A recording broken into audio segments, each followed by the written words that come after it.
Day 274, Sunday, October 29th. 1 Samuel 9.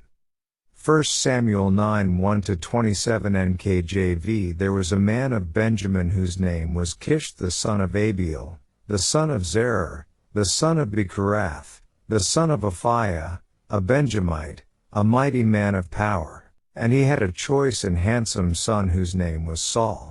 There was not a more handsome person than he among the children of Israel. From his shoulders upward he was taller than any of the people.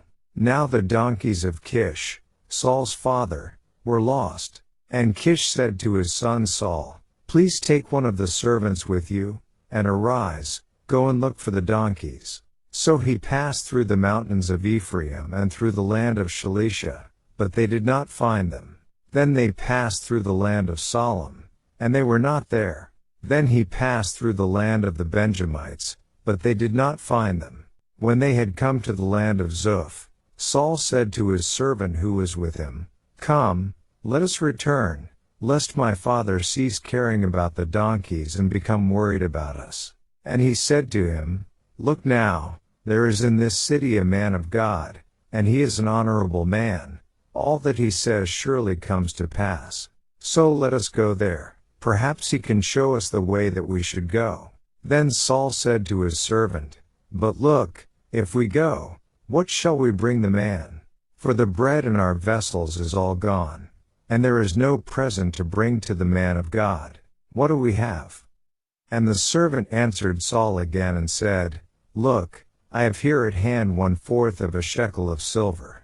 I will give that to the man of God, to tell us our way." Formerly in Israel, when a man went to inquire of God, he spoke thus, "Come, let us go to the seer," for he who is now called a prophet was formerly called a seer. Then Saul said to his servant, "Well said, come, let us go." So they went to the city where the man of God was. As they went up the hill to the city, they met some young women going out to draw water, and said to them, "Is the seer here?" And they answered them and said, "Yes, there he is, just ahead of you. Hurry now, for today he came to the city, because there is a sacrifice of the people today on the high place. As soon as you come into the city, you will surely find him before he goes up to the high place to eat. For the people will not eat until he comes, because he must bless the sacrifice. Afterward those who are invited will eat. Now therefore, go up, for about this time you will find him." So they went up to the city. As they were coming into the city, there was Samuel, coming out toward them on his way up to the high place. Now the Lord had told Samuel in his ear the day before Saul came, saying, "Tomorrow about this time I will send you a man from the land of Benjamin, and you shall anoint him commander over my people Israel, that he may save my people from the hand of the Philistines. For I have looked upon my people, because their cry has come to me." So when Samuel saw Saul, the Lord said to him, "There he is, the man of whom I spoke to you. This one shall reign over my people." Then Saul drew near to Samuel in the gate, and said, "Please tell me, where is the seer's house?" Samuel answered Saul and said, "I am the seer. Go up before me to the high place, for you shall eat with me today, and tomorrow I will let you go and will tell you all that is in your heart. But as for your donkeys that were lost 3 days ago, do not be anxious about them, for they have been found. And on whom is all the desire of Israel? Is it not on you and on all your father's house?" And Saul answered and said, "Am I not a Benjamite, of the smallest of the tribes of Israel? Am my family the least of all the families of the tribe of Benjamin? Why then do you speak like this to me?" Now Samuel took Saul and his servant and brought them into the hall, and had them sit in the place of honor among those who were invited. There were about 30 persons. And Samuel said to the cook, "Bring the portion which I gave you, of which I said to you, set it apart." So the cook took up the thigh with its upper part and set it before Saul. And Samuel said, "Here it is. What was kept back? It was set apart for you. Eat, for until this time it has been kept for you. since I said I invited the people. So Saul ate with Samuel that day. When they had come down from the high place into the city, Samuel spoke with Saul on the top of the house. They arose early, and it was about the dawning of the day that Samuel called to Saul on the top of the house, saying, "Get up, that I may send you on your way." And Saul arose, and both of them went outside, he and Samuel. As they were going down to the outskirts of the city, Samuel said to Saul, "Tell the servant to go on ahead of us." And he went on. "But you stand here a while, that I may announce to you the word of God." Daily Deep Dive. The UCG reading program states, God had long before prophesied a line of kings from Abraham and Sarah, Genesis 17:15-16. This line was to come through their grandson Jacob, Genesis 35:9-11. And God had Jacob prophesy that this kingly line would come through his son Judah, Genesis 49:10. See 1 Chronicles 5:1-2. But though God personally chooses the king for Israel, he does not yet select a descendant of Judah. Instead, Saul, Israel's first king, is from Benjamin. God knew that Saul was the type of person the people were looking for, apparently the tallest man in the nation, and good-looking. Verse 2. Through circumstances, God arranges for Saul to visit Samuel in Ramah. Verse 16.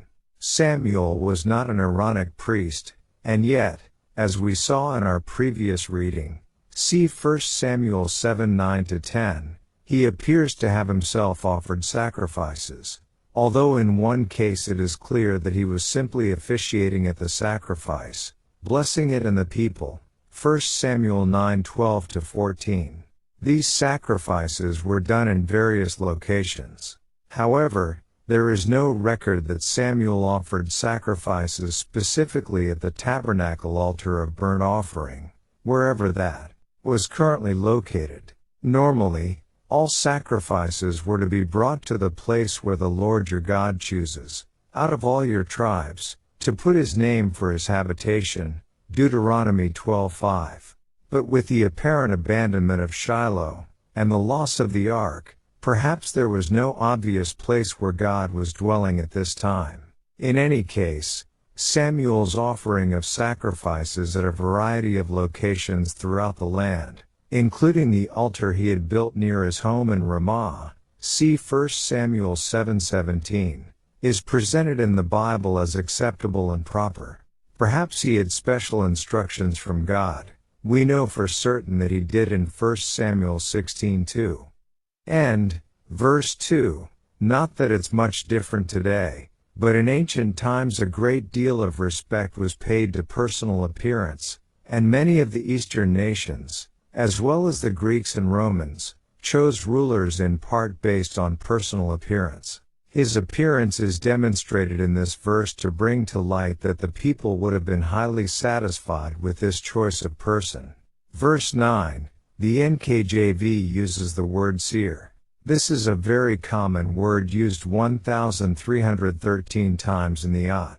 67% of the time the word is translated as see. It means to see, to look, to perceive, to consider, to discern, etc.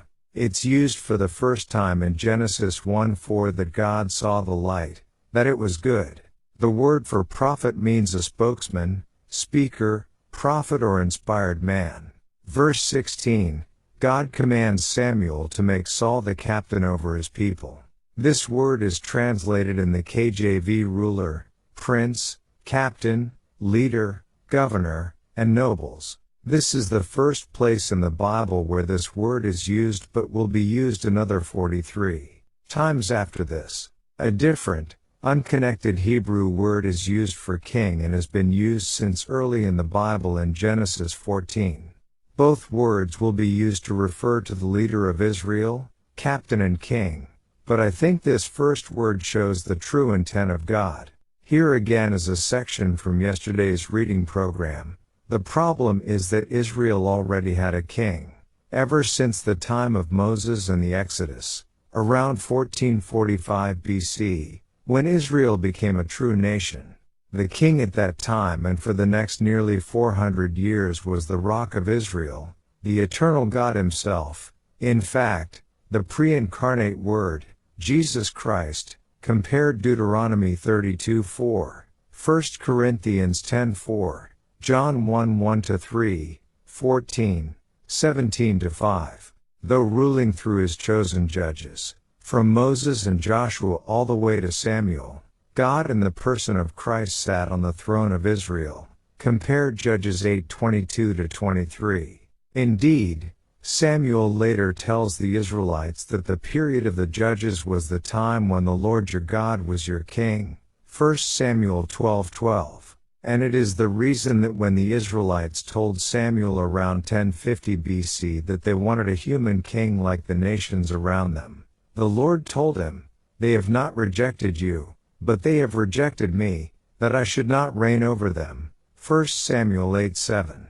So God then gives them a physical monarch. It is interesting to note, as we will see in the next few chapters, that unlike other ancient rulers, the king of Israel was not to be an absolute despot. God will have Samuel anoint Saul commander, 9:16, 10-1, or captain, KJV, over his people. This Hebrew term Nagid used here could be rendered in English as viceroy or governor general, the stand-in for the real monarch. In fact, the very act of anointing a ruler in the ancient world implied a vassal relationship. It is later explained that Israel's king sat on the throne of the Lord, reigning as king for him, 1 Chronicles 29:23, 2 Chronicles 9:6-8. Verse 17, notice, that even as Saul rules over the people, they are always first and foremost God's people, my people. Even as a pastor, I sometimes use the words my congregation or my members, but they are never mine. I use the words to mean those whom I have the responsibility to serve, but we must never forget that the people are always God's. Verse 21, the Benjamites had almost been eradicated as a tribe, compare Judges 20:29-48. From this small tribe, God chose someone from the least influential family within that tribe. This is similar to how God called Gideon out of the weakest clan and being the least in his father's house. God never chooses the way man does. It's why it's critically important when we choose leaders for God's church that we seek those God has called to positions and not choose based on our ideas of who would be best.